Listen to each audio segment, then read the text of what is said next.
नमस्कार। बेटा बेटी में भेदभाव उत्पन्न करने वाली दहेज कुप्रथा ने सबसे अधिक दुख माता पिता को पहुंचाया है। पुत्री की शादी से संबंधित माता पिता की तमाम चिंताओं को हमेशा के लिए समाप्त करने के लिए संत रामपाल जी महाराज जी द्वारा दहेज मुक्त भारत अभियान चलाया गया है। इसी से संबंध देखिए हमारी पूरी रिपोर्ट।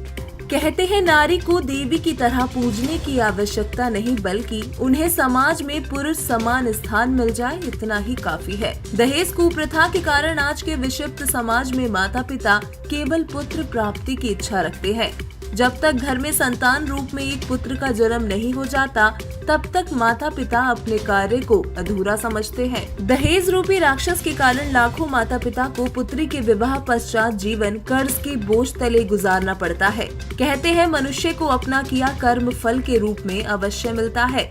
पवित्र श्रीमद् भगवत गीता में भी लिखा है कि जैसा कर्म प्राणी करेगा उसे वैसा ही फल मिलेगा। दहेज लेने वालों को उसका भुगतान अगले जन्म में चुकाना पड़ता है। इस जीवन में सद्भक्ति न करने के कारण अगला जन्म कुत्ते, गधे, सुअर आदि का प्राप्त होता है। इस जानवर शरीर में जाने के बाद भी पिछले जन्म में लिए दहेज का पाई पाई भुगतान करना पड़ता है। मनुष्य को इस महापाप से बचाने व कर्म जाल से मुक्त करवाने के लिए जगत गुरु तत्वदर्शी संत रामपाल जी महाराज जी के सानिध्य में दहेज मुक्त भारत अभियान चलाया जा रहा है। इसके तहत समय समय पर सैकड़ों की संख्या में दहेज मुक्त रमणीय विवाह रचाए जा रहे हैं।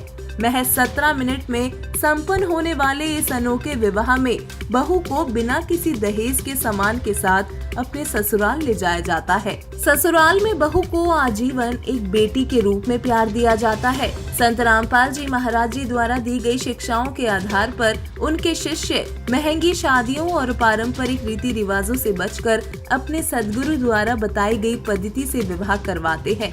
दहेज कुप्रथा को समाज से मिटाने के लिए लोगों को संत रामपाल जी महाराज जी द्वारा बताए गए तरीके से दहेज मुक्त रमणीय विवाह करवाना चाहिए।